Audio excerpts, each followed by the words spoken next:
Ուրեմն ես այստեղ ունեմ այս կոտորակը 2/3 եւ հիմա ես ցանկանում եմ, որպեսզի կանգնեցնեք տեսանյութը եւ մտածեք այլ կոտորակների մասին, որոնք հավասար կլինեն 2/3-ի, կամ այլ կերպ ասած կներկայացնեն նույն արժեքը։ Լավ, եկեք հասկանանք, թե ինչ է նշանակում 2/3։ Ես հիմա կնկարեմ մի ամբողջ։ Ահա, սա իմ ամբողջն է, եւ այն կբաժանեմ 3 հավասար մասերի, եւ կներկեմ այդ մասերից երկուսը, որպեսզի ստանամ ամբողջի 2/3 մասը։ Սա 1 եւ սա 2։ Հիմա այս ներկված հատվածը ներկայացնում է ամբողջի 2/3 մասը։ Հիմա ես սա կկրկնօրինակեմ, որպեսզի մտածենք այս կոտորակը ներկայացնելու այլ եղանակների մասին։ Մի օրինակ կտեղադրեմ այստեղ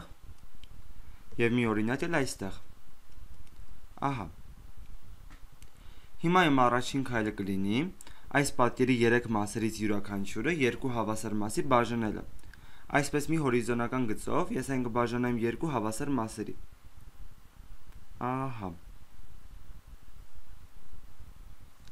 Հիմա ընդհանուր կունենանք 1, 2, 3, 4, 5, 6 հավասար մաս։ Այստեղ հայտարարում գրեմ 6, եւ այդ 6 հավասար մասերից ներկված է 1, 2, 3, 4-ը։ Ուրեմն համարիչում գրեմ 4։ Ստացվեց, որ 4/6-ը նույնն է ինչ 2/3-ը, որովհետև այս երկու կոտորակներն էլ ներկայացնում են նույն մասը։ Ահա։ Լավ։ Հիմա այս 3 մասերից յուրաքանչյուրը 2 հավասար մասի բաժանելու փոխարեն ես դրանք կբաժանեմ 3 հավասար մասերի։ Կգծեմ 2 հորիզոնական գիծ, որոնք դրանք կբաժանեն 3 հավասար մասերի, այսպես։ Հիմա ընդհանուր կունենանք 1, 2, 3, 4, 5, 6, 7, 8, 9 հավասար մաս։ Այստեղ գրեմ 9, եւ այդ 9 հավասար մասերից ներկված է 1, 2, 3, 4, 5, 6-ը։ Ուրեմն պատկերի 6/9 մասը ներկված է։ Կրկին մենք տեսնում ենք, որ ներկված է պատկերի նույն հատվածը, ինչ որ ներկված էր 2/3-ի եւ 4/6-ի դեպքում։ Այսինքն 6/9-ը նույնն է ինչ 2/3 եւ 4/6 կոտորակները։ Այդ 3 կոտորակները հավասար են։ Ես այս ամենը կնշեմ թվային առանցքի վրա։ Ահա, սա իմ թվային առանցքը։ Այստեղ ունեմ 0 եւ 1 կետերը, եւ ես այս հատվածը կբաժանեմ 3 հավասար մասերի, որպեսզի գտնեմ 2/3 կոտորակը։ Ահա։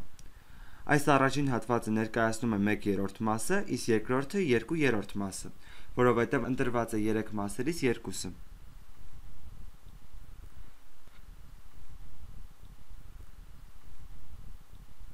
Հիմա կփորձենք ներկայացնել նաև 4/6 կոտորակը։ Այն կբաժանեմ 6 հավասար մասերի, այսպես։ Եվ կընտրեմ այդ 6 հավասար մասերից 4-ը։ Սա 1, 2, 3, 4։ Այսա կլինի 4/6 մասը, որը նույնն է ինչ որ 2/3-ը։ Եվ հիմա ես կնկարեմ 6/9 մասը։ Ամբողջը բաժանեմ 9 հավասար հատվածների եւ կվերցնեմ այդ 9 հավասար մասերից 6-ը։ Այսինքն կստացվի, որ ես վերցնում եմ նույն կետը, ինչ որ վերցրեցի 2/3-ի դեպքում։ Սա։ Այստեղ գրեմ 6/9։ Հիմա ստացվում է, որ 6/9-ը գտնվում է նույն կետում, ինչ 4/6-ը կամ 2/3-ը։ Ուրեմն կարող ենք ասել, որ այս 3 կոտորակները միմյանց հավասար են։